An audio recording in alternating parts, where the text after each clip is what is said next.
I understand the economic difficulties we face as a nation right now. It's not a surprise that Tinubu is telling Nigerians to either buy petrol at 1,000 naira per litre or buy CNG at 200 naira per square cubic meter. He's just reinforcing what he has said in the past, that there's no going back on high cost of petrol in Nigeria as far as he's in power. So it's like telling Nigerians, stop complaining. If you can't afford the high cost of petrol, make do with the alternative we have created. Just buy CNG.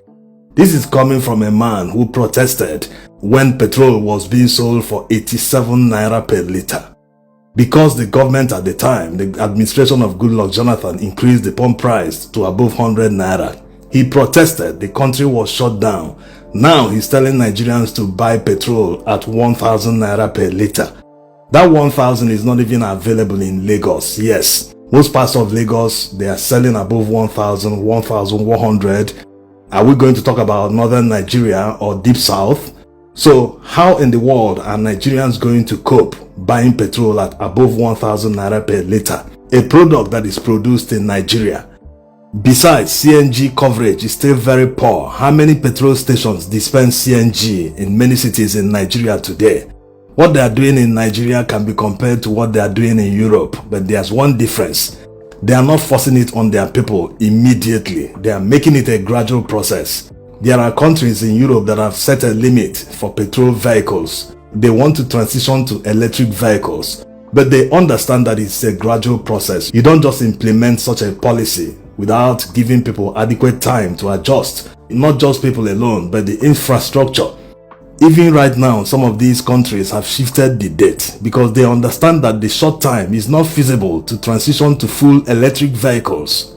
So to understand the difference from what Tinubu is doing in Nigeria, the Europeans didn't wake up one day and say, for the fact that we want to transition to full electric vehicles, we are banning it today. We are banning petrol vehicles, and to force people to start buying only electric vehicles, we will increase the price of petrol and other oils. If they used the Tinubu approach, it would have been very catastrophic for their economies. Imagine all the car dealerships that have stocked vehicles. Imagine all the vehicles in the assembly lines of different manufacturers, including all the ones being imported in container vessels heading to Europe. So they knew all this. That was why they set more than 10 years in advance, so that it will be a gradual process. And by that time, they must have improved on their infrastructure, especially the electricity grid, so as to be able to accommodate thousands, if not millions of vehicles charging the same time. Compare that to what is happening in Nigeria. The CNG they say they provided as an alternative to petrol is not even available.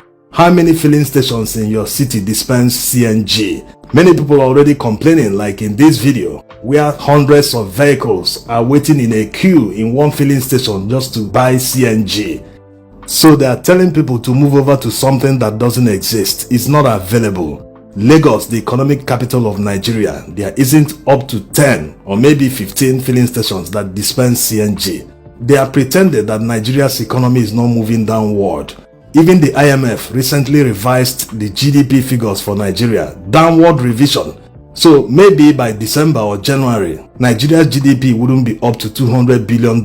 Yes, that's the reality, but they pretend as if they don't know all this. Telling people to move over to CNG that isn't available. The infrastructure is virtually non-existent. In some states in Nigeria, there is no single CNG station. How are people going to move over to CNG that they cannot afford, that they can't buy? The same thing they did with kerosene. They encourage people to move over to LPG, that it is affordable, that it is everywhere. To hasten things up, they increased the price of kerosene at the time, and people were forced to buy LPG cylinders. At the end of the day, the price of LPG today is not affordable. You go to filling stations, people are buying only 2 kg, 3 kg, when they came with 12 kg cylinders. So this is the problem. Since the recent increase in the price of petrol in Nigeria, the daily consumption in Nigeria has dropped by more than 90%. Let that sink in. This is productivity that dropped by more than 90%. People don't move around anyhow these days. When people are going to work, it is productivity. People that use it in the private sector, Businesses, SMEs, factories that buy petrol or diesel to run their operations, it is productivity.